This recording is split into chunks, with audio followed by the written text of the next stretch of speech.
एक राजा की बेटी की शादी होनी थी। राजकुमारी की ये शर्त थी कि जो भी 20 तक की गिनती सुनाएगा वही राजकुमारी का पति बनेगा। गिनती ऐसी होनी चाहिए जिसमें सारा संसार समा जाए। जो ये गिनती नहीं सुना सकेगा उसे 20 कोड़े खाने पड़ेंगे। ये शर्त केवल राजाओं के लिए ही थी। अब एक तरफ राजकुमारी का वरण और दूसरी तरफ कोड़े। एक एक करके राजा महाराजा आए। राजा ने दावत का आयोजन भी किया। मिठाई और विभिन्न पकवान तैयार किए गए। पहले सभी दावत का आनंद लेते हैं, फिर सभा में राजकुमारी का स्वयंवर शुरू होता है। एक से बढ़कर एक राजा महाराजा आते हैं। सभी गिनती सुनाते हैं जो उन्होंने पढ़ी हुई थी, लेकिन कोई भी ऐसी गिनती नहीं सुना पाया जिससे राजकुमारी संतुष्ट हो सके। अब जो भी आता कोड़े खाकर चला जाता। कुछ राजा तो आगे ही नहीं आए। उनका कहना था कि गिनती तो गिनती होती है, राजकुमारी पागल हो गई है, ये केवल हम सबको पिटवा कर मज़े लूट रही है। ये सब नज़ारा देखकर एक हलवाई हंसने लगा। वो कहता है, डूब मरो राजाओं, आप सबको 20 तक की गिनती नहीं आती।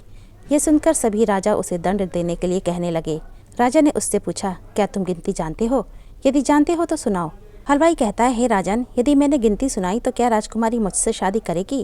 क्योंकि मैं आपके बराबर नहीं हूँ और ये स्वयंवर भी केवल राजाओं के लिए ही है, तो गिनती सुनाने से मुझे क्या फ़ायदा? पास खड़ी राजकुमारी बोलती है, ठीक है, यदि तुम गिनती सुना सको तो मैं तुमसे शादी करूँगी, और यदि नहीं सुना सके तो तुम्हें मृत्युदंड दिया जाएगा। सब देख रहे थे कि आज तो हलवाई की मौत तय है। हलवाई को गिनती बोलने के लिए कहा गया। राजा की आज्ञा लेकर हलवाई ने गिनती शुरू की।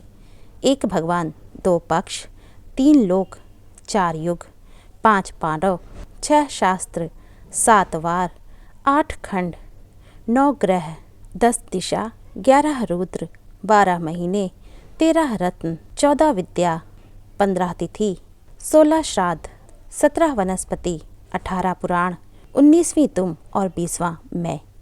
सब लोग हक्के बक्के रह गए। राजकुमारी हलवाई से शादी कर लेती है। इस गिनती में संसार की सारी वस्तुएं मौजूद है। यहाँ शिक्षा से बड़ा तजुर्बा है।